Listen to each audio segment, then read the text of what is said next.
नमस्कार, मैं जितेंद्र चतुर्वेदी। इन दिनों देश की सबसे बड़ी अदालत में सबसे बड़ी बहस चल रही है 370 को लेकर। संविधान पीठ बैठी है उसी के लिए सीजीआई की अगुवाई में, और वो ये जांच परख रही है कि आखिर ये जो फैसला हुआ इसे नलीफाई करने का वो संविधान सम्मत है या नहीं है।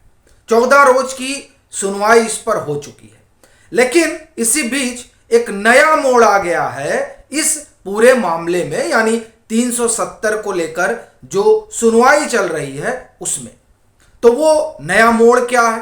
दरअसल कश्मीरी पंडितों की एक संस्था है रूट्स इन कश्मीर, उसने एक एफिडेविट फाइल किया है संविधान पीठ के सामने, और उन्होंने मोहम्मद अकबर लोन जो नेशनल कॉन्फ्रेंस के नेता हैं और जिनकी जो है पिटीशन है, जो 23 लोगों ने चुनौती दे रखी है 370 को, उसमें एक शख्स जो है वो अकबर लोन भी है, और अकबर लोन के ही वकील जो है वो कपिल सिब्बल है।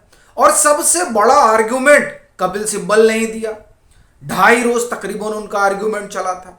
उन मोहम्मद अकबर लोन की साख पर सवाल उठाया है रूट्स इन कश्मीर नामक एनजीओ ने, जो कश्मीरी पंडितों के लिए कामकाज करती है, कश्मीरी पंडितों के लिए ही बनी है, या आप कहें कि उन्हीं की ये संस्था है। वो कह रहे हैं कि जिस शख्स ने 370 को चुनौती दी है और ये बात खड़ी की है कि 370 को हटाया ही नहीं जा सकता, वो शख्स तो दरअसल अलगाववादियों का समर्थक है।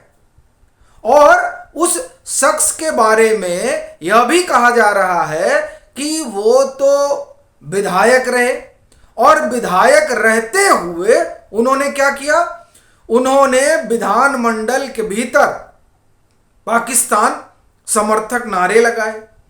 अब ऐसी परिस्थिति में जो शख्स खुले तौर पर अलगाववादियों और पाकिस्तान परस्त लोगों के साथ खड़ा है और पाकिस्तान के पक्ष में नारे लगा सकता है, लगाता है, उस शख्स की साख क्या है? आखिर वो कैसे 370 के हटाए जाने को चुनौती दे सकता है? वो कैसे ये कह सकता है कि आप 370 को नहीं हटा सकते? और ये सवाल इसलिए खड़ा हो रहा है क्योंकि वो शख्स जो है वो खुद को अलगाववादियों के साथ खड़ा करता है और पाकिस्तान परस्ती में सरबरा बना रहता है। अब स्वाभाविक है, देखिए 370 को आप चुनौती करिए, वो एक अलग मसला है, लेकिन जो शख्स चुनौती कर रहा है, चुनौती दे रहा है, उसकी तो विश्वसनीयता ही संदेह के घेरे में। वो तो साफ तौर पर उनके चाल चलन और चरित्र से लग रहा है कि वो तो उधर के ही पक्ष में खड़े हैं, वो तो अलगाववादियों के ही पक्ष में खड़े हैं। तब जब वो चुनौती देते हैं तो जाहिर तौर पर प्रश्न खड़ा होता। और आप दलील सुनिए, जो दलील दी गई है सुप्रीम कोर्ट की संविधान पीठ के सामने मोहम्मद अकबर लोन की तरफ से। क्या दलील दी गई है? दलील दी गई है कि आप 370 को हटा ही नहीं सकते क्योंकि अब संविधान सभा बची ही नहीं। और यहीं पर दलील देते हुए यह कहा गया था कि आपने इसी तरह से जूनागढ़ पे कब्जा कर लिया, हैदराबाद पे कब्जा कर लिया। ये जिस तरह के का वहां रिप्रेजेंटेशन रहा संविधान पीठ के सामने, वो साफ दिखा रहा था कि दरअसल किस तरीके की मंशा है जो संविधान पीठ के सामने पक्ष रखा जा रहा है। और इसीलिए संविधान पीठ भी आप देखिए कई जगह बड़ी तल्ख हो गई कि जब उसने कहा कि जो उपबंध अस्थाई है उसे आप स्थायी कैसे कह सकते हैं? आप ये कैसे कह सकते हैं कि इसे नहीं हटाया जा सकता? और आप देखिए बड़ी चीज कि ये वही शख्स हैं जिन्होंने जनमत संग्रह वाली बात दोहराई। यानी जब कपिल सिब्बल बेसिक की बात करते हैं तो उस बेसिक के जरिए दरअसल उस जनमत संग्रह को ध्यान दिलाया जाता है जिसकी बात कश्मीर को लेकर हुई थी। जब ये मामला यूएन में लेकर चले गए थे और फिर ये हुआ था कि जब यथास्थिति सामान्य हो जाएगी तब वहां पर जनमत संग्रह होगा और वहां की आवाम तय करेगी कि वो किधर जाना चाहती है। लेकिन अब तो बात वहां से बहुत आगे निकल चुकी है। तब इस जनमत संग्रह का राग छेड़ने की क्या जरूरत थी? और आप देखिए इस तरह का राग पिछले जो 9 दिनों में जो बहस हुई उनकी तरफ से जो इस बात के पैरोकार हैं कि 370 को नहीं हटाया जा सकता, उन सब के आर्गुमेंट में कहीं ना कहीं यह बात जरूर रही कि जनता की राय, जनता की राय, जनता की राय, ये एकदम गुंजायमान रहा ये स्वर।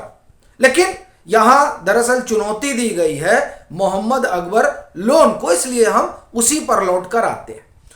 अब आप देखिए कि जो इन्होंने आर्गुमेंट दिया, 2.5 रोज मोहम्मद अकबर लोन का आर्गुमेंट चला था। उनकी तरफ से ही कपिल सिब्बल थे जो पक्ष रख रहे थे।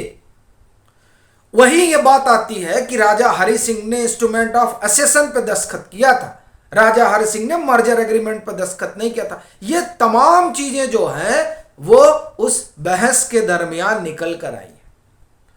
अब जो वो बहस हुई, उस बहस में एक जो जनसाधारण है, मैं इसमें कानूनी पक्ष की बात नहीं कर रहा हूं, जो एक जन सामान्य है उसके मन में तो यही बात उठ रही थी कि आप कैसी बात कर रहे हैं भाई। ये जो बात संविधान पीठ के सामने मोहम्मद अकबर लोन की तरफ से रखी जा रही है, वो बात तो भारत के एकीकरण वाली नहीं।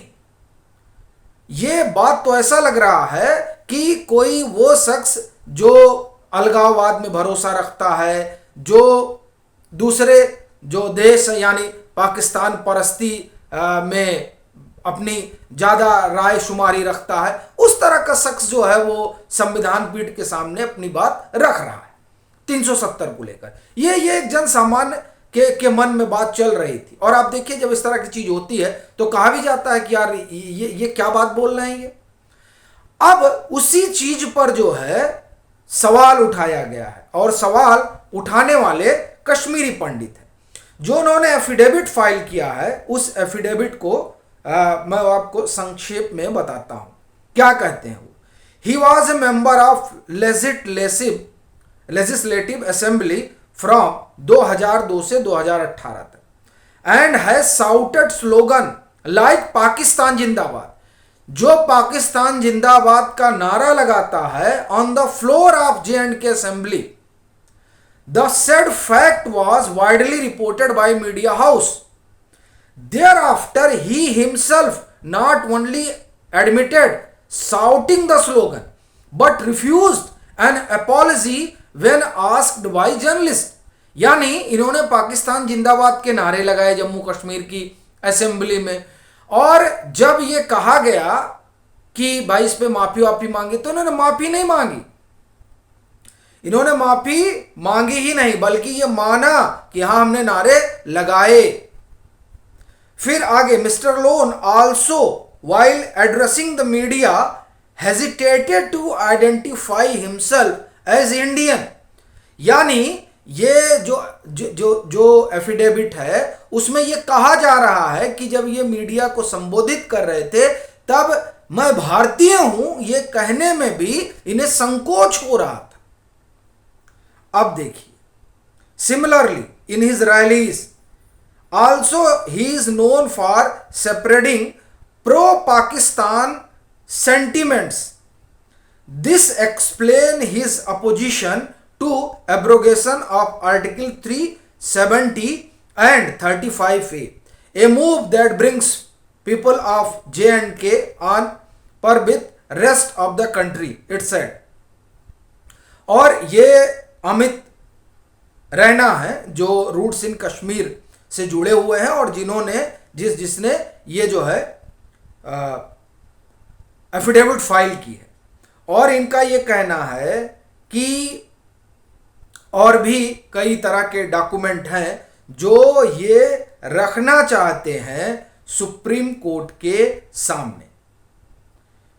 और a prominent organisation Kashmiri Pandits have claimed that Lone is a known supporter of secessionist forces operating in Jammu Kashmir who supports Pakistan and in the past has also shouted pro Pakistani slogan on the floor of J&K assembly. अब आप देखिए कि किस तरह की परिस्थिति बनी है। अब यह देखने वाली बात रहेगी कि ये जो इंटरवेंशन इन लोगों ने डाला है, एफिडेविट डाली है, उस पर आगे क्या होता है जब सुप्रीम कोर्ट की संविधान पीठ में जो अभी 14 रोज की बहस हो गई, तो आगे जब कोर्ट बैठेगी और इस 370 की बहस की सुनवाई के लिए, तब इसमें वो लोग क्या तय करते हैं। अभी के लिए फिलहाल इतना ही। अगर आप मतांतर से नहीं जुड़े हैं तो जुड़े, वीडियो को लाइक करें और खूब शेयर करें।